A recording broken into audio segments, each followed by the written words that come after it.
इन are डाइकोटिलिडन्स, किसकी बात कर रहा है? डाइकोट की। डाइकोटिलिडन्स जिनके अंदर दो कोटिलिडन्स होती हैं, the sequence of the tissue from outer to the inside. ठीक है, आउटर से इनसाइड पर हम बात करेंगे तो आउटर का मतलब क्या होता है? देखिए पहली चीज यहाँ पे एपिडर्मिस ना यूज करके हम क्या वर्ड यूज कर रहे हैं, क्योंकि यहाँ पे कॉर्क बनती है और हमें पता है कि वो फैलम, फैलोजन और फैलोडर्म ऐसे डिवाइड होती है। ठीक है, तो फैलम एक वर्ड आ गया जो एपिडर्मल है, कॉर्टेक्स वाले पार्ट की बात कर रहा है, आउटर की। ठीक है, तो यहाँ पे ये आउटर है, आउटर से हमें इनर साइड पे जाना है, तो क्या पेरिसाइकिल आ जाता है फैलम के बाद में? तो ये रॉन्ग हो गया, क्योंकि यहाँ पे सीक्वेंस इसने गलत कर दी। फैलम के बाद में डायरेक्ट फ्लोएम आ जाएगा, नो ये भी रॉन्ग है, क्योंकि phloem is a vascular bundle, is situated inside of the pericycle, pericycle के भी अंदर आता है। अगर हम बात करते हैं ऐसे सीरीज वाइज, तो सबसे पहले हम आउटर लेयर की अगर बात करेंगे तो ये कौन सी होती है अपनी? इसको बोलते हैं एपिडर्मिस। ठीक है, एपिडर्मिस के अंदर जब हम लोग आएंगे तो यहाँ पे जो अगली सीरीज तैयार होती है वो क्या बनाती है? इसमें हम लोग पढ़ते हैं कि इस तरीके से ये लेयर वाइज सेल्स अरेंज होती हैं। एपिडर्मिस के बाद में ये वाला पार्ट आता है, इसको कहते हैं हम लोग कॉर्टेक्स।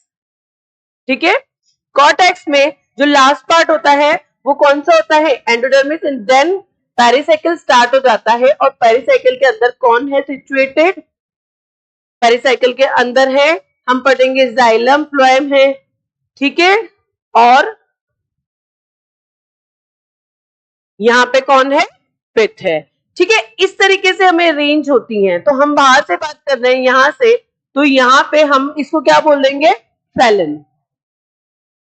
क्योंकि हमने पढ़ा है कि एपिडर्मिस जो होती है डिवाइड होती है, कॉर्क वाला पार्ट जो होता है उसका जो सेकेंडरी ग्रोथ करते हैं, और वो कॉर्क जो होता है वो 3 लेयर्स में बना होगा। हम उसमें क्या बोलते हैं कि फैलम होगा, फैलोडर्म होगा, फैलोजन होगा। क्लियर हो गई ये बात यहाँ तक?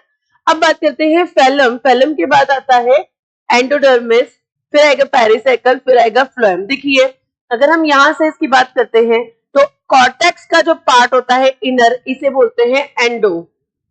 ठीक है, एंडोडर्मिस। तो यहाँ पे कॉन्सेप्ट समझ आ रहा है कि आउटर की बात कर रहा है यानी कि फैलम की बात कर रहा है, फिर ये मिडिल लेयर की बात कर रहा है। ठीक है, और फिर उसने बोला फ्लोएम, यानी जाइलम और फ्लोएम यानी वैस्कुलर बंडल्स बोल दिया, तो यानी कि ये कहाँ आ गया? इनसाइड, इनसाइड आ गया। और उससे पहले जो एक लेयर है उसे हमने बोला था पेरिसाइकिल। बात समझ में आ गई? तो ये सीक्वेंस सही है, आउटर से स्टार्ट किया, उसके बाद सेकंड मिडिल पार्ट में आया एंडो, फिर एक साइकिल आएगा पेरिसाइकिल, एंड देन उसके अंदर कौन सिचुएटेड होगा? जाइलम भी होगा और फ्लोएम भी होगा। ये बात समझ में आ गई? तो हमारा राइट आंसर, सीक्वेंस बिल्कुल सही है इसके अंदर। ठीक है, अब नेक्स्ट में देखते हैं पेरिसाइकिल। क्या फर्स्ट स्टेज या फर्स्ट लेयर होती है? पेरिसाइकिल होती है ना। पेरिसाइकिल कहाँ आती है? बहुत अंदर, जिसको आउटर मिडिल को क्रॉस करने के बाद में कौन सी स्टेज आती है? पेरिसाइकिल। तो उसने पहले लिख दिया, फैलम इसने बाद में लिख दिया, तो ये वाला भी स्टेटमेंट हमारा रॉन्ग हो गया।